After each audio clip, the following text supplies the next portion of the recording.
Hello everyone, welcome back to the channel. Today, we're diving into one of the most fascinating and controversial structures of the 21st century, the Crimea Bridge. What was meant to be a symbol of Russian power, unity, and engineering pride has now turned into one of its greatest vulnerabilities. This story isn't just about a bridge, it's about politics, war, symbolism, and the price of control. So, let's uncover how the Crimea Bridge became Russia's greatest weakness. When Russia built the Crimea Bridge, it wasn't just connecting two pieces of land, it was connecting its past, its ambitions, and its claim over Crimea. The bridge was more than concrete and steel, it was a message, a bold statement to the world that Crimea was now, and forever would be, a part of Russia.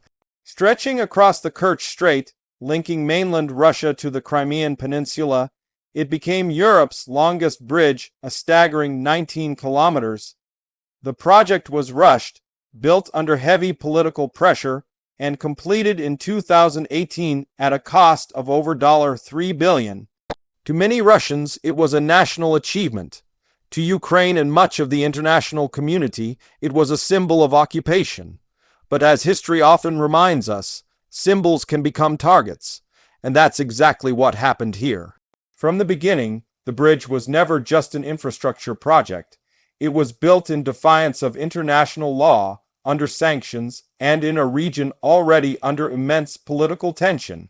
Engineers faced enormous challenges: harsh weather, complex seabed geology, and the constant need for secrecy and security.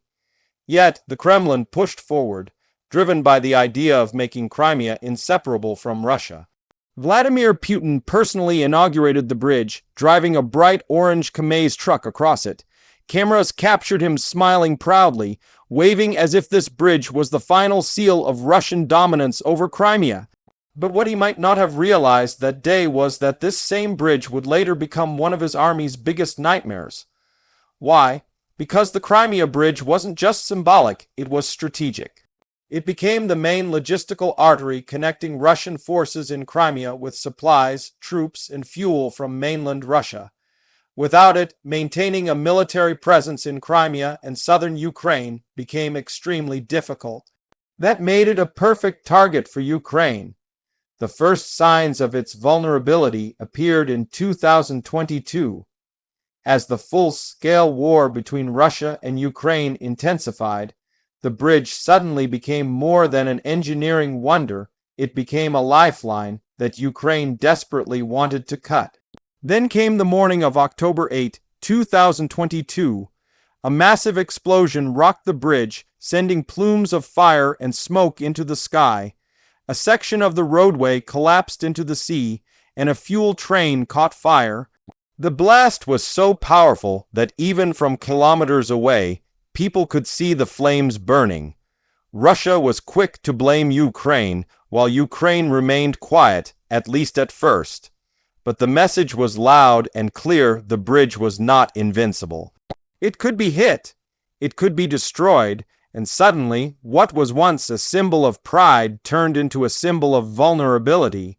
The explosion wasn't just physical, it was psychological. It shook the image of Russian control. It showed the world that Ukraine could strike deep into territory that Russia considered untouchable. And it humiliated the Kremlin on Putin's 70th birthday, the same man who had personally opened that bridge years earlier. The attack forced Russia to divert significant military resources just to protect the bridge. Air defenses were installed, patrols were increased, and ships guarded the strait. It was an overreaction born out of fear that the bridge could fall again. But even after the repairs were completed, the bridge never felt safe again. Every convoy that crossed it did so with tension. Every fuel truck, every train carriage, every military vehicle, all were potential targets. Ukraine understood that hitting this bridge wasn't just about destruction. It was about cutting supply lines, creating chaos, and sending a message that Crimea was not beyond reach. And that's what made the bridge Russia's weakness. By tying so much of its logistics and military movements to a single structure, Russia created a critical choke point. Any damage to it instantly affected operations across southern Ukraine. Supplies slowed, morale dropped, and Russia had to find longer, more dangerous routes through occupied territories, routes that Ukraine could easily disrupt. The bridge became a burden, not a strength. It had to be defended constantly, repaired repeatedly, and watched day and night. The cost of maintaining it grew as the war dragged on. For every ruble spent to protect it, Ukraine only had to spend a fraction to threaten it. That imbalance was devastating. The second major attack came in July 2023, when Ukraine used naval drones to strike the bridge again. This time, explosions tore through the structure, killing 2 civilians and damaging both the road and rail sections. Once more, the world saw flames rising from what was supposed to be one of the most secure locations under Russian control. And each attack carried the same message. The bridge could not guarantee safety. Beyond the battlefield, the bridge became a symbol of Russia's growing isolation. After the explosions, insurance companies refused to cover shipments through the Kerch Strait. Civilian traffic dropped. Economic activity in Crimea slowed down. Tourism, once a bright spot for the peninsula, dwindled. Even ordinary Russians began to realize that Crimea was not the paradise Moscow had promised. For Ukraine, the bridge was not just a target, it was psychological warfare. Every successful strike undermined Russian confidence, both at home and abroad. Every explosion reminded the world that Crimea was still contested territory. The irony is powerful. The bridge was meant to unite Russia and Crimea, but it ended up isolating them.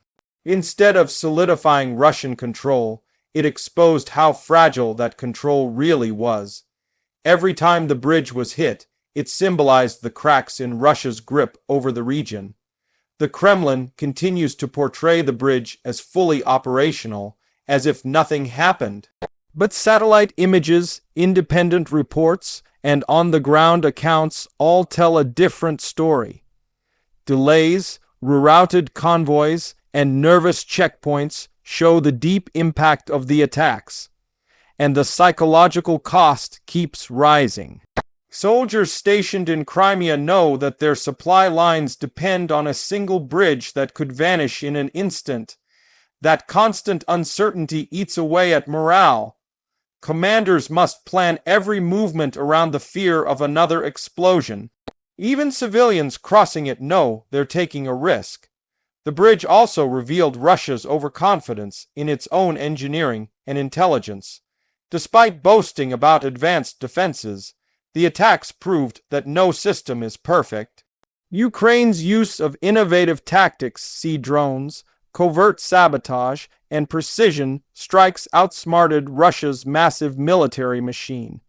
What makes the story even more fascinating is that Russia still clings to the bridge as a symbol of defiance.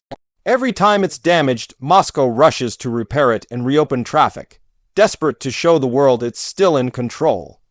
But deep down, every repair is an admission of weakness. In warfare, logistics win battles. And the Crimea Bridge became the single most important and most fragile logistical route for Russian operations in the south. It turned from a monument of power into an exposed artery that Ukraine can cut at will. Even if Russia manages to defend it in the future, the strategic damage is already done. The world now knows that the bridge can be hit, that it's vulnerable, and that vulnerability has forced Russia to rethink its entire strategy in the region. Some experts argue that the bridge's destruction wouldn't just be a military blow, it could be a political disaster for Putin. Losing the bridge would mean losing the lifeline to Crimea and, symbolically, losing the narrative of control. It would be the ultimate proof that even the might of Russia cannot fully secure what it took by force. In that sense, the Crimea Bridge has become a paradox. The stronger Russia tries to hold onto it, the weaker it becomes strategically. Every missile, every drone, every threat forces Russia to spend more resources on defense instead of offense. And while the Kremlin celebrates each reopening, Ukraine celebrates each successful strike because both sides understand the bridge's true importance. It's not just concrete, it's control, pride, and power. Looking ahead, the bridge's future remains uncertain. Can it survive another wave of attacks? Will Russia find alternative supply routes? Or will Ukraine finally bring it down completely? No one knows for sure, but what's certain is that the bridge's legacy is forever changed. What began as a triumph of engineering has turned into a symbol of overreach. What was once a tool of domination has become a constant reminder of vulnerability. The Crimea Bridge stands today not as a monument of strength, but as a warning. A warning to every nation that power built on force is fragile, that symbols of control can become cracks of weakness, and that no matter how strong something seems, it can fall sometimes from within, sometimes from afar. So when people talk about the Crimea Bridge today, they no longer speak of pride or unity. They speak of explosions, fear, and failure. And maybe that's the most telling part of this entire story.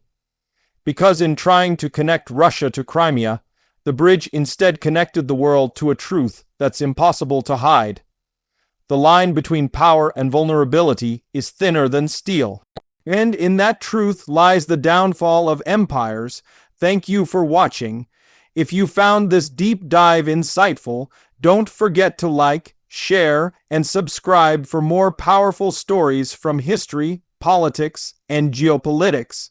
Until next time, stay curious, stay aware, and remember, even the mightiest bridges can break.